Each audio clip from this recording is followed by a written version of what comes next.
Oke, teman-teman, thank you banget udah join lagi di materi kita hari ini. Oke, saya izin share screen untuk melanjutkan materi kita yang tadi terputus ya, teman-teman. Sebentar.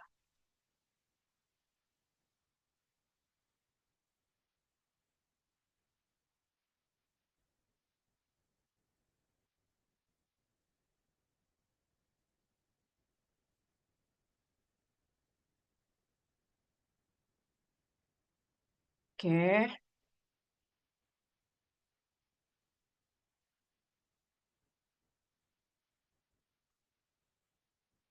oke, teman-teman, udah muncul ya materinya. Kita lanjut lagi. Eh Tadi udah sampai mana ya? Laba itu sebagai sinyal pasar ya, teman-teman ya. Kalau laba tinggi, ini berarti perusahaan mampu membuat eh, atau melakukan efisiensi ya. Efisiensi terkait apa? Efisiensi terkait dengan apa? eh Efisiensi itu penghematan dari sisi produksi misalnya ya, dari sisi apa apapun lah ya, kita bisa efisiensikan dari COGS-nya, dari OPEX-nya gitu ya. Itu kita bisa lakukan efisiensi sehingga laba yang kita hasilkan itu menjadi lebih tinggi ya, teman-teman. Oke. Rugi, kalau rugi itu tuh sinyal kalau ya kamu nggak profit perusahaannya. Itu artinya kamu bisa keluar dari pasar ya. Atau kalau kamu nggak mau keluar dari pasar, kamu harus melakukan yang namanya diferensiasi, diversifikasi, atau kamu melakukan inovasi, teman-teman. Oke, itu merupakan salah satu solusi ya pada saat kita mendapatkan profit yang rugi. Apalagi kalau perusahaan apa pasar persaingan sempurna ya, itu kalau udah lama, semakin lama itu mereka tuh cuman hanya bisa mendapatkan laba substansi ya teman-teman. Seperti itu. Oke, contoh kasus ya di Indonesia untuk perusahaan startup UMKM itu mereka mampu menciptakan nilai tambah besar dengan modal fisik yang relatif kecil. UMKM berbasis digital bertahan lebih baik pada saat terjadinya pasca pandemi. Bisa bertahan ya mereka ya teman-teman. Nah, bisa survive ya karena apa? Karena sekarang kan memang di sisi UMKM mereka udah pakai kris, pembayaran udah digitalisasi, kasirnya juga udah pakai digitalisasi gitu ya teman-teman ya. Ada proses apa aplikasi antrian biar mereka nggak lama misalnya kalau mau pesan makanan gitu ya. Oke, analisis ekonomi menunjukkan pergeseran dari ekonomi berbasis modal fisik ke modal intelektual dan juga kewirausahaan. Lalu berikutnya risiko dan ketidakpastian. Tidak semua risiko itu bisa diasuransikan. Laba adalah kompensasi atas ketidakpastian, teman-teman. Oke, ini kita sambung lagi yang dari awal ya, interaksi tanah, modal, dan juga kewirausahaan. Tanah tanpa modal ya, teman-teman. Tanah tanpa modal tuh tidak produktif. Ya, modal tanpa kewirausahaan juga sama, nggak optimal. Punya modal tapi nggak punya ide untuk berwira swasta, ya sama aja, nggak jalan-jalan, teman-teman. Ya, kamu punya tanah juga, tapi nggak punya modal, nggak punya alatnya gitu ya, yang nggak jadi produktif. Oke, kewirausahaan tanpa akses tanah dan modal pun itu nggak akan berkembang. Jadi kombinasi ketiganya itu tuh bisa menentukan struktur industri, distribusi pendapatan, dan juga bisa menciptakan pertumbuhan ekonomi.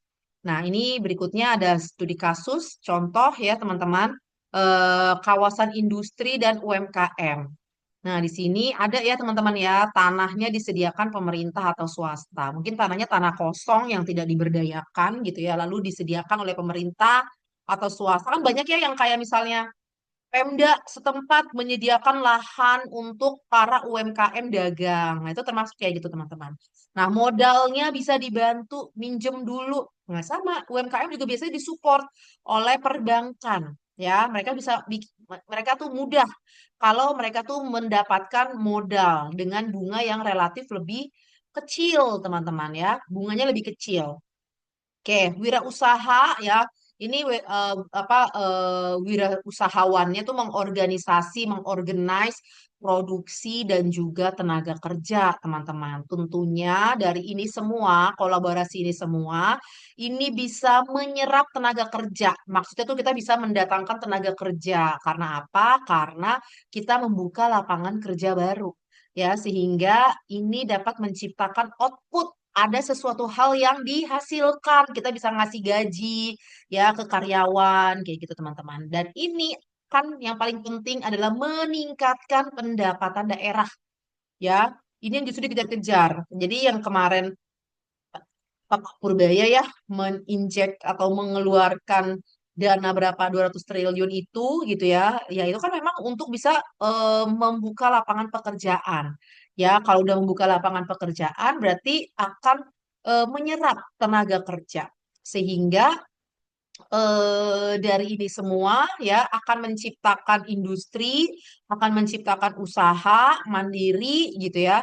Nah, ujung-ujungnya apa ya? Dari usaha itu harus dialokasikan untuk apa teman-teman? Bayar pajak. Karena pajak ini merupakan pendapatan bagi daerah, bagi negara, kayak gitu teman-teman. Ujung-ujungnya seperti itu. Jadi untuk apa gitu ya?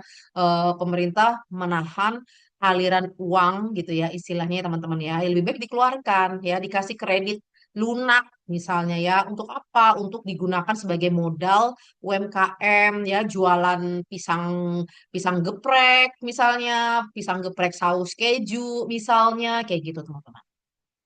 Oke, kita masuk ke kesimpulan teman-teman. Jadi kalau tenaga kerja, tanah, modal, dan kewirausahaan itu faktor produksi yang saling bergantung satu dengan yang lain. Mereka sama-sama saling berkontribusi untuk bisa menghasilkan pendapatan atau income. Oke, pasar tenaga kerja tidak selalu bekerja secara kompetitif, ya. Upah dan kesempatan kerja seringkali dipengaruhi oleh banyak faktor. Ya, contoh pasar yang tidak sempurna, adanya tawar-menawar, sama adanya peran dari serikat pekerja. Hal ini menunjukkan bahwa hasil pasar tenaga kerja sangat bergantung pada keseimbangan kekuatan antara pekerja dan juga pemberi kerja. Oke, tanah itu punya penawaran yang tetap, sehingga pendapatan berupa sewa ekonomi, terutama ditentukan oleh permintaan dan kebijakan yang berimplikasi pada ketimpangan distribusi pendapatannya. Modal berperan dalam meningkatkan kapasitas dan produktivitas produksi dengan tingkat investasi yang dipengaruhi oleh produktivitas marginal dan kebijakan suku bunga. Sementara kewirausahaan berfungsi mengorganize seluruh flow alur produksi ya, mengambil risiko, mendorong inovasi, menciptakan kreativitas gitu ya. Untuk apa? Untuk memperoleh laba yang sebaik-baiknya, semaksimal mungkin ya teman-teman ya. Di mana laba ini sebagai kompensasi atas sesuatu hal yang tidak pasti. Oke teman-teman, demikian untuk materi kita hari ini. Teman-teman ada yang mau ditanyakan, ada yang mau didiskusikan terkait materi kita atau apapun. Kita minggu depan juga masih online ya, teman-teman. Nanti saya diskusikan lagi harinya, apa mungkin teman-teman mau malam atau mungkin tetap Sabtu. Boleh ya, tolong info ya. Kalau saya sih lebih prefer hari Sabtu ya, enak ya teman-teman ya. Teman-teman juga nggak terlalu capek. Teman-teman yang sambil kerja juga nggak masalah sih sebenarnya. Yang penting teman-teman juga bisa mendengarkan. Ada yang mau tanya nggak teman-teman? Saya sambil absen dulu ya teman-teman. Oh, berarti minggu depan masih online, Bu. Iya, minggu depan kita masih online ya. Minggu depan tuh materi terakhir ya teman-teman. Udah selesai kita. Untuk UAS kita seperti biasa kan, Bu? Ya, wah seperti biasa ya teman-teman. Wah seperti biasa. Nih, sebentar. Ini Iya, pertemuan kedua. makasih banyak. Ya, sama-sama.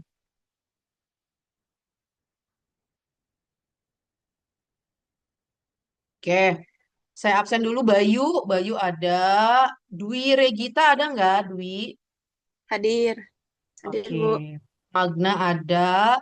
Yusuf. Ada ya Yusuf ya tadi. Yusuf. Septi ada ya. Sekar ada. Pike ada nggak Pike? Pike. Pike nggak ada ya? Sat Nggak ada. ya. Satria ada. Afdal ada nggak Afdal? Afdal. Afdal nggak ada ya kayaknya ya. Tadi ada Bu tadi, sekarang nggak Ada ada. ya. Oke oke nggak apa-apa. Sela ada nggak Sela? Hadir, Bu. Oke. Siti Nur Alinda ada. Hadir, Bu. Oke. Ada. Saiful ada ya tadi saya lihat. Hadir Oke. Bu, hadir. Ya Saiful saya lihat ada. Oke. Teman-teman ada yang mau tanya nggak? Eh, ada yang mau ditanya nggak? Bisa dipahami? Cukup untuk hari ini teman-teman?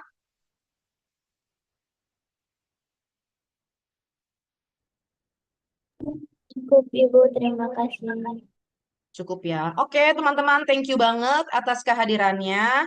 Saya minta maaf ya teman-teman ya, kita jadi nggak nyaman harus pindah ke online. Tapi nggak apa-apa, mudah-mudahan esensi teman-teman belajar tetap dapet ya. Oke, sekali lagi saya ucapin terima kasih untuk teman-teman semua. Happy weekend untuk semuanya. Kita live bareng-bareng ya. Wassalamualaikum warahmatullahi wabarakatuh. Selamat sore teman-teman. Waalaikumsalam warahmatullahi Waalaikumsalam wabarakatuh. warahmatullahi Salam. wabarakatuh.